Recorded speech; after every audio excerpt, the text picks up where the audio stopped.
Hi, and thanks for tuning in.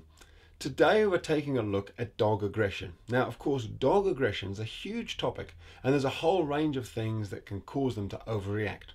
So what I've done today is I've put together some simple techniques and exercises that you'll find useful regardless of whether your dog is aggressive to bikes, cats, cars, or other dogs. But the main thing that I really want to portray in this video is a concept, and it can be summed up in this famous saying: it's not what you do, but it's the way that you do it. So see if you can get what I mean and enjoy the video. So in this consultation I'm working with Tane. He's an 18-month-old Staffy Cross Mastiff, and his owner has asked me to come and assess him around other dogs because when he was about 8 months old, something like that, he started becoming a little bit dominant and aggressive. His owner kept him away from other dogs because he didn't want any trouble, and it's just sort of that period of time that he's been away from other dogs has got bigger and bigger, and now he really hasn't been around dogs for a long time. So I'm not taking any chances with him. We've got a muzzle on him, we've got him on a harness there, and I'm going to ask his owner to walk out onto the grass, and then I'll bring one or more of my dogs over, and I want to show you how I work this sort of situation. So the first thing we need to do is really keep control of the situation. So you can see I've got two of my dogs there on leashes. That's the two boys. They're very good, but the last thing I want is them jogging over to say hello, so I'll keep control of them with a short leash. You could use a long line. Inca there in the foreground, she's not going anywhere, so she's free to wander around. And of course Tane's on a lead. So you need that control to start with. The next thing to look at is the energy of the dog. So clearly my dogs are very calm and relaxed, which is brilliant.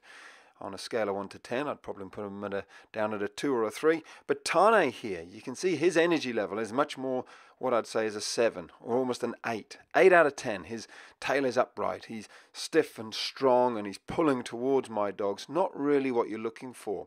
So when a dog's feeling like this, confident, strong, and almost looking for a bit of trouble and sort of wanting to man up, the best thing to do is give them some time. Just move them away. They're not ready yet. And time's on your side. As you'll see, Tane will calm down, but you don't want to bring him over to meet the dogs in question when he's in that sort of state. Now what I'm going to do here is a very simple technique, but it's very powerful. It's something I call stop, start, change direction. You basically put a lead on your dog, you walk them round and round, doing anything except for focusing on the other dog. In other words, I'm going to focus my dogs on the grass to the right and the grass to the left. Come on guys, let's go and smell the flowers. Tane's owner's doing the same, and you're going to see that just a few minutes of this is going to calm his dog right down. It's actually truly amazing. I'll show you a shot of before and after. But what he's doing now as well is he's going to get in front of his dog, and I'm saying do a calm freeze, something I use a lot. You crouch down, put your hand under his collar, and if we have a look at his dog now, you'll actually see, this is just a few minutes later, his dog's energy's gone right down. If you look at that tail, we'll zoom in and have a look, but the body language of this dog is so completely different to the body language and energy of the dog that we saw just before. Here he is just 10 minutes earlier, confident, dominant, tail erect, challenging. You know, he's not in this state. You don't want to be taking him over and introducing him to other dogs. It's only going to go pear-shaped. So you want to do a little bit of work with him, and 10 minutes later, here he is. Tail's in completely the other opposite direction, hanging down. He's relaxed. He's very inquisitive. He's interested. He's calmed right down. Totally different dog. You'll have far more success with him in this sort of a state. So now that Tane's calmed down somewhat, I'm going to apply a technique that I call the parallel walk, and it's quite fascinating. I'll just let all of this roll and talk you through it. The parallel walk is exactly as it sounds. It's where you walk parallel to the other dogs, and as you can see, we've started off quite far apart from each other, walking parallel, but we're going to move closer and closer together. Now, the idea behind this is it's the exact opposite of a sort of a predatory attack from the front. If you think about it, all animals are used to the sort of predatory locking on and running straight at another animal to attack them. So if you're coming straight at an animal, dog, they can feel very threatened. It's why when you meet a dog on the pathway who's coming towards you, it can be quite threatening. However, dogs, when they walk parallel like this, it's far more like they're part of a pack. If you think of a pack of wolves, they all walk in the same direction. And here we've moved much closer together. And Tane's, he's throwing his head around. He's actually wanting to get towards my dog Jack, so we just move away apart a little bit there. But he's doing really well. And these techniques are really what Tane's owner and I put in place for maybe 10-20 minutes until Tane calmed right down, and then we were able to put him on a line and he was able to meet my dogs. Now, the purpose of this video is really just to give you a couple of ideas of how you can do that, how to calm a dog down. But I do want to show you a couple of clips of this video where Tane has a line on him. So here's just a couple of snippets of that stage, and you can see him actually playing with my dogs.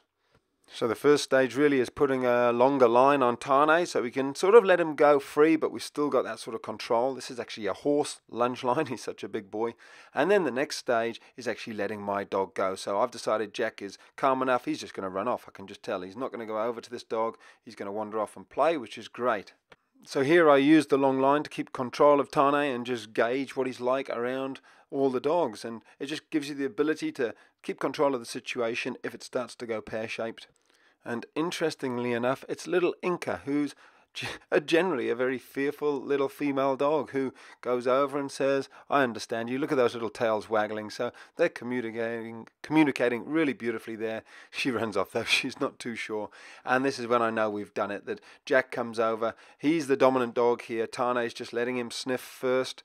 So Jack's in charge. Look at Jack's tails right up. Tane's just a little bit more submissive. And I'll let you hear the noise because Tane's going to check Jack out here. He's sort of gaining confidence, and it could go pear-shaped here, but I get the feeling it won't.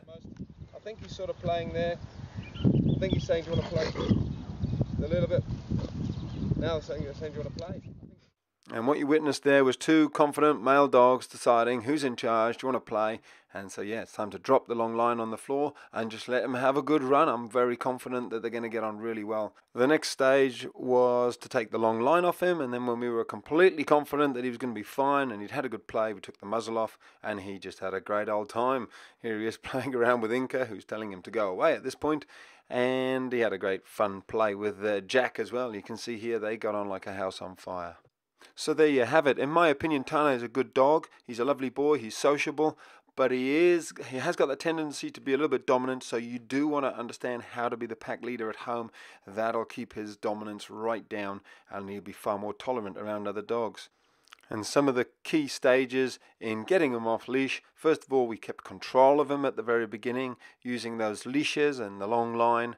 Secondly, we were constantly reading the energy, the situation. Every situation was different, and if it wasn't right, then we just moved him away. So just walk away, focus on something else, and just remember, there's no rush. Take your time, because time is on your side.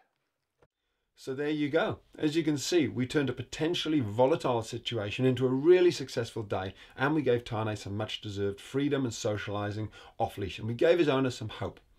Back at Tane's home, I also went through with his owner the importance of leadership, because this will actually be the foundation on which the relationship is built. Now, let me clarify the key concept I referred to at the start, that it's not what you do, but it's the way that you do it. A concept which flows through all of that training in the video and all that I do. Basically, you've got to keep control of the situation. You've got to stay calm and take your time. That's all for today. See you tomorrow, and until then, have an awesome day.